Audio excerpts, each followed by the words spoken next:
fourth presentation is from Graeme Vander Meulen, titled Material Theory of Induction.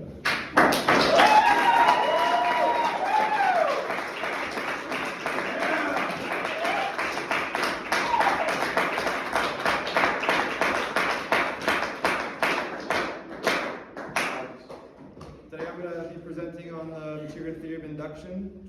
So before we get into it, what exactly is induction? Well, induction is a type of reasoning where the truth of the premises do not guarantee the truth of the conclusion. I have two examples. One is, most people eat meat. Dylan is a person, therefore Dylan eats meat. Notice how the conclusion is not guaranteed to be true. Dylan might be a vegetarian, or he just drinks smoothies or something like that. He doesn't know what it means. Another one is, most people who give a capstone presentation graduate. I'm giving a capstone presentation, therefore I will graduate. I don't know, we'll see. Just have to get through one more week. Alright, so what we're going to be covering in this whole slideshow presentation, we're going to go over Hume's problem of induction and why exactly we have to address it. We're specifically going to be looking at his second horn, and that is because Norton's proposed solution is in response to this. And we're going to look afterwards at some objections that are raised about Norton's proposed solution, and then we're going to all get some whiplash as I talk about the reformed worldview. I'm going to be taking you guys from a hot tub and then just cold plunging you and then bringing you back to the hot tub again. And then we'll get some questions and answers. Hopefully I'll have enough time at the end for that. Right, so Hume's problem of induction, he basically is saying that, I need to slow down because I need to make sure I get all my time here, that we have that you can't justify inductions, and he gives two reasons for this. The first one is that you can't justify inductions deductively. I have A is B, B is C, so A is C, and he says that you can't do this because it's against the spirit of induction. And the second reason is you cannot justify induction deductively, and that's more specifically his second horn.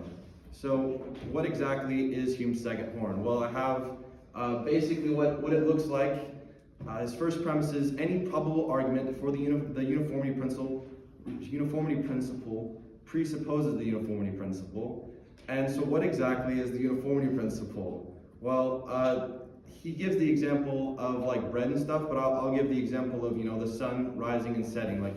You see it happen a lot, so it's something uniform in nature that you can witness and stuff. So here's what you should take away from what the uniformity principle is: the past will resemble the future.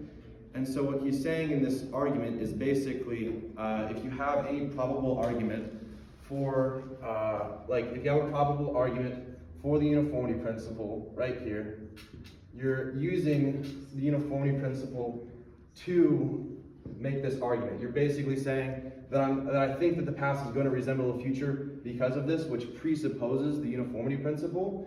And so the argument for itself, the actual argument, the probable argument for it, is circular, and so there's no probable argument for the uniformity principle. A further point is that if you have a second equally probable, you have another probable argument for the uniformity principle, it's also circular, but when you try to justify it with a second one, you create what's known as a meta-induction, and it's just this becomes an infinite regress, and this infinite regress is demonstratively harmful. So the upshot of Hume's argument is that there's no way to justify inductive inferences. And so now we can go on to Hume's theory, because hopefully we have somewhat of a firm grasp on what exactly the problem is. So Norton's proposed solution is that his problem is actually with these formal theories and the infinite regress.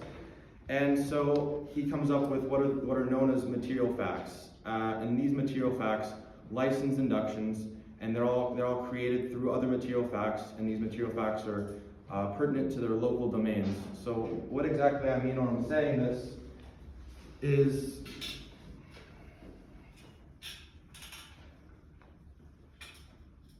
is that we have something like a material fact that is created through an induction when you know another material fact before it, and then so on and so on. And what we end up with is another infinite regress. But the difference with this infinite regress is that when you're going to the next step, you're able to explain every single one through an inductive inference. And as the infinite regress goes on, you're able to explain each and every step. So because of that, we don't have a demonstratively harmful infinite regress. And so then we can move on to some objections, which are basically all about his argument for why the infinite regress is not demonstratively harmful. The first one, actually, if you can see, it's exactly the same. They use the exact same structure, but the problem is that these material facts that he says material facts are created through inductions. So you have you have the infinite regress, but as long as you have a material fact that you know beforehand, you are justified in making the inductive inference. But the difference is that you need facts beforehand to make the actual induction. So there exists at least one material fact that is unjustified and doesn't really, which I say in premise 4 is counter to the first premise. So you can't actually do this without having at least one unjustified material fact at the very end, at the terminating point.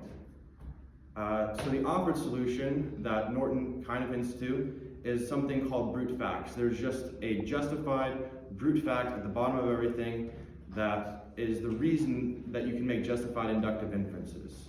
And some reasons to accept this are people have experiences. Some experiences are brute facts, and so brute facts exist. And you would think you can just simply rest in that. But the actual problems begin to come in later on, especially with this guy named Duchenne. First of all, when we get into this, we're going to go through what I think is his initial mistake. He makes one argument that I don't exactly completely agree with, but because of it, we're able to go into what I would like to call the two scientists example, and then we'll be able to move on into confirmability, and at the very end, we'll give some reasons why brute facts simply existing is not enough to actually, you can't just simply gesture at them. So the historical evidence mistake that Duchenne makes is he argues that inductive powers can be improved without a significant expansion in empirical evidence. But what he actually shows is that the more empirical evidence that you have available to you, the more you're able to you have the availability to improve your inductive powers. And he gives us through the example of Van Helmont and Woodward. So basically, this scientist, Van Helmont, he says, I think that water is what makes plants grow. And remember, this is like 1700s, or like 1600s, so I'm sure this was like groundbreaking stuff. But he just waters this plant, and the plant grows, and he's like, boom, water makes plants grow. That's the way that it works. And Woodward comes along and is like, well, you've been withholding all of this other empirical evidence. You've been withholding different types of soil, different types of plants, different types of water. And so he uses more empirical evidence, which Van Helmont didn't use. And he comes with, yeah, water is a factor, but water is not necessarily what makes plants grow completely.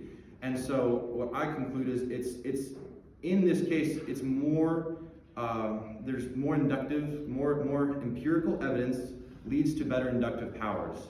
And that right there was what leads us into the upshot, which is the more evidence something has, the more credence it deserves. And so this is what allows us to talk about the two scientists. So you can see in the first case that Van Helmont might have thought that through experience, he had landed on like some sort of brute fact, like some analyzable brute fact that watering the plant creates growth. And Woodward did not believe that to be the fact. So I think that we can ask the question, when are brute facts actually discovered? Because Norton doesn't really tell us what they are or how we find them, and that they're just like this vague experience that you have, and that's what, that's the way that brute facts are created. And I think that we can use Goodman's riddle to kind of look at it.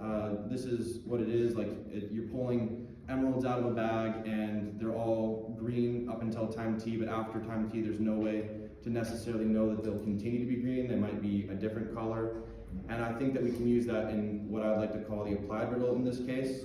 So all empirical evidence or experience has supported a brute fact B up until a certain time. However, after this time, there's no way to actually confirm that what you believe to be a brute fact is actually a brute fact. And the upshot is that Norton's theory is only tenable if there exists a method to confirm these brute facts.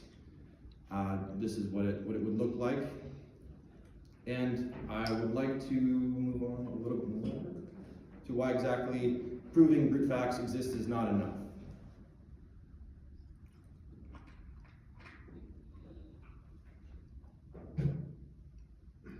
So the whole purpose of the material theory of induction is to prevent infinite regresses by explaining each and every step. And so I think it's a requirement that he has to explain each and every step. It's not simply enough to just gesture at like brute facts of experience and you know, just be like they're there, but not actually give us what they are. And the reason behind this is there's no way to actually know if what you're doing is, if you're just creating, if your induction is actually justified, if your inference is actually grounded in a material fact. Like, you can just simply be like, what he's hoping is that that every single induction is at least grounded in a brute fact, but he doesn't actually tell us if it is. And so the problem is that if you're making inductions and you don't know what the brute facts are, and you don't know if your induction grounds out the brute facts, you could simply just have like an infinite regress where you don't actually know if your inference is or is not justified. So what we end up with is what I would like to call the final upshot before we all have to go into the reform rule of U, and that's if a subject B wants to make an inductive inference Y, then they'll need some sort of inductive rule or an induction, and this inductive but T is inductive, so it will need to be justified by either a material fact or by a brute fact. If they use another material fact, the previous step is repeated, and you just end up with like, you know, as many material facts as you need. However, if they can't actually confirm that their inference is grounded in a brute fact, if there's no brute facts available, then they have only one of two options. And this is especially pertinent. I should have probably gone over exactly the difference between externalists and internalists, but like externalists can be justified without knowing it, and that's where Norton falls. So you can make inductive inferences and not know that you're justified in making them, but this is basically because of that. You only have one or two options, and that's you recognize that your inductive inferences may rest upon an unjustified material fact, or you just don't make the inductive inference at all. And I think that this is actually worse than Hume's problem, because it commits you to two things that Hume doesn't commit you to: material facts and brute facts. And he does it in a way that, you know, in the beginning it may seem like, you know, it works, but as you move along, you know, you commit yourself to stuff that make the exact same problem, but commit you to things that you don't need to be committed to. So now we get into the reformed rule of U. You know, hopefully we're all still here. Some things we just can't know. Sometimes like the secret of election. You know? Sorry. The secret of election is that God only knows, and there's no way to understand. I have from the Canons of Dort, Article 7, that before the foundation of the world, by sheer grace, according to the free good pleasure of His will. So I mean, that right there is our best attempt to understand exactly why He does election. Is, you know, we just His will. We don't actually know, and so I think that it's worth noting that before we embark upon analyzing human wisdom, that God's ways are higher than our ways, and that His thoughts are higher than our thoughts. And that's it before I get into questions and answers. So.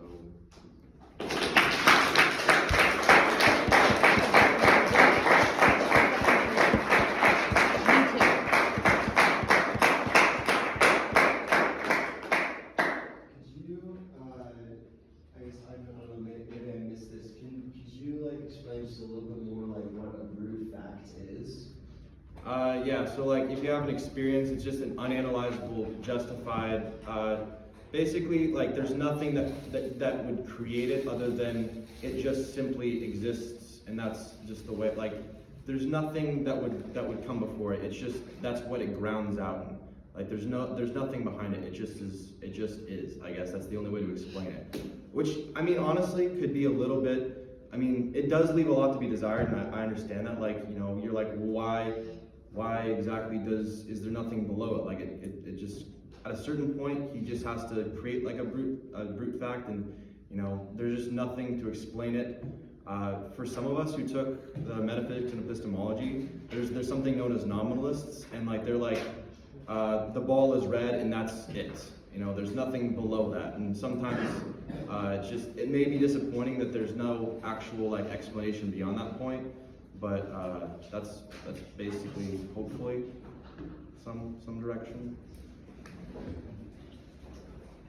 Yes. So you had some really beautiful paintings in your presentation. I just want to know how you go about finding those. Like, how do you like, oh my gosh, these are the two scientists?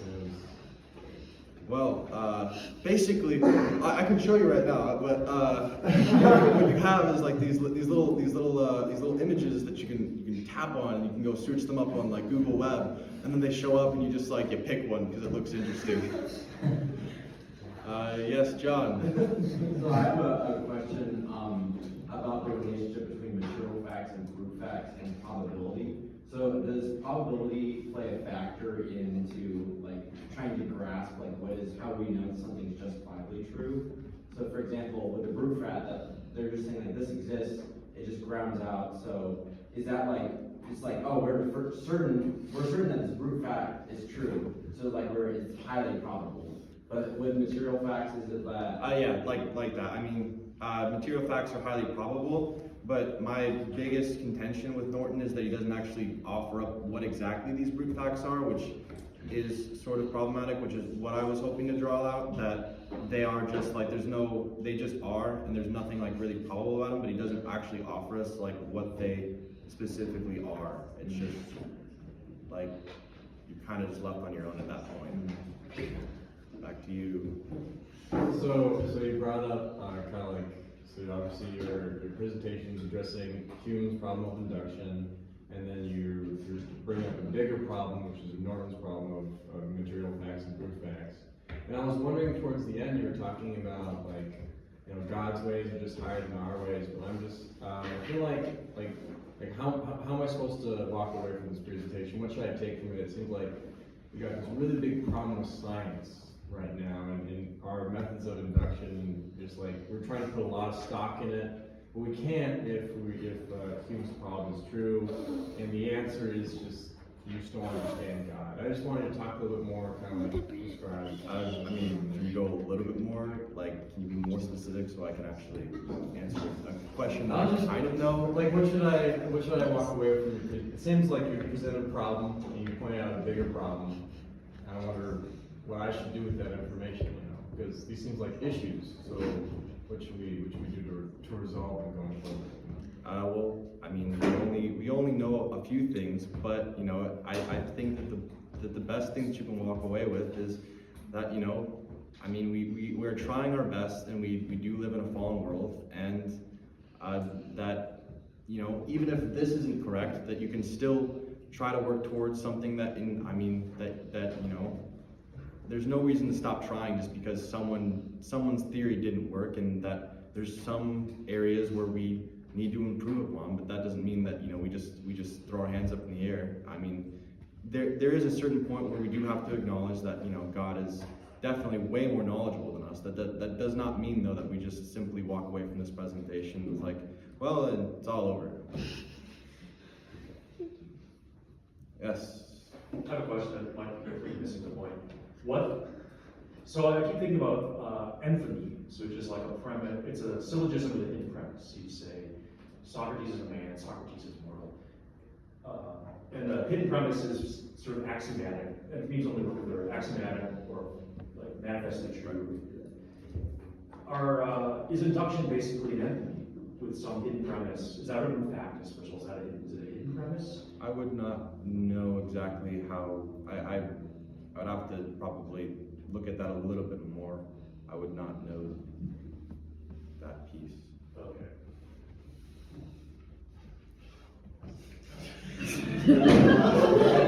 So, I'm at 5 minutes, I'm at 5 minutes.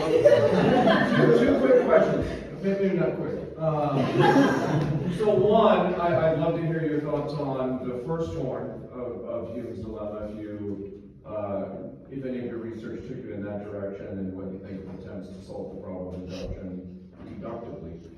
The second question I have is, the relationship, you raised a criticism of brute facts related to confirmability. Yeah. And so I'd like to hear a little more about that relationship, because my worry is that the worry rests on, it's something like begging the question about the nature of brute facts. Correct. I don't necessarily think that was, like, I had maybe 2 arguments in that case, so I definitely do not think that was the stronger of them. I think that the bigger thing and the bigger issue that I take with him is that he just doesn't offer exactly what the brute facts are.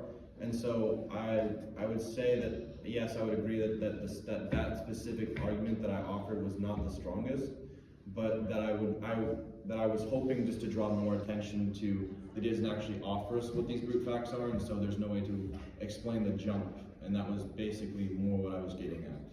Can I ask a quick follow-up on that? Yes. Are brute facts supposed to function in the same way that something like a non-inferentially justified belief functions? I guess in a way. Okay.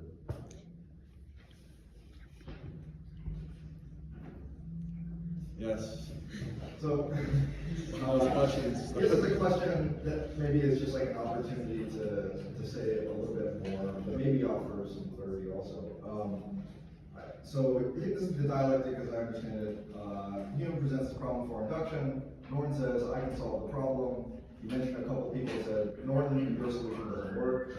You're sort of jumping and saying, here's yet another reason to think that Norton's solution doesn't work.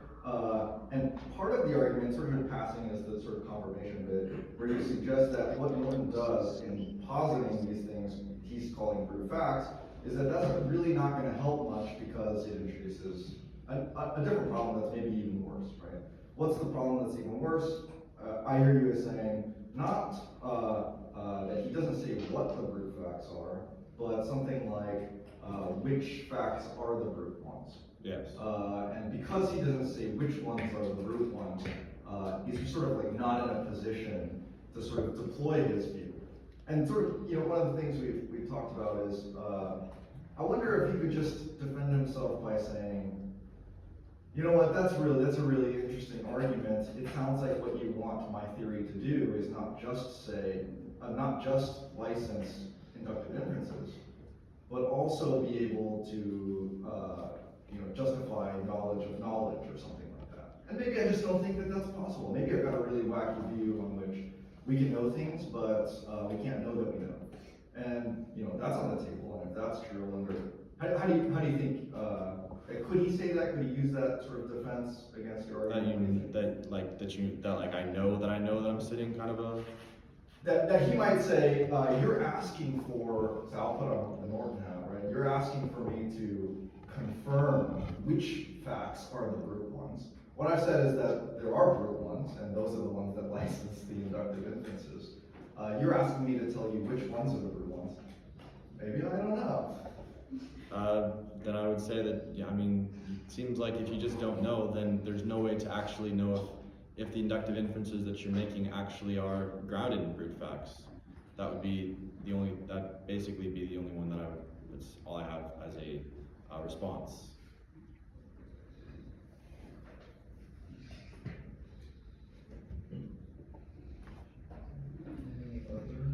Yes, Olivia. So, would you say that the existence of God is a brute fact, or that we need something else to explain it other than? Personally, I would say that is a brute fact, but I would not say it in this sort of a setting. Like, I wouldn't say it through this, but yes.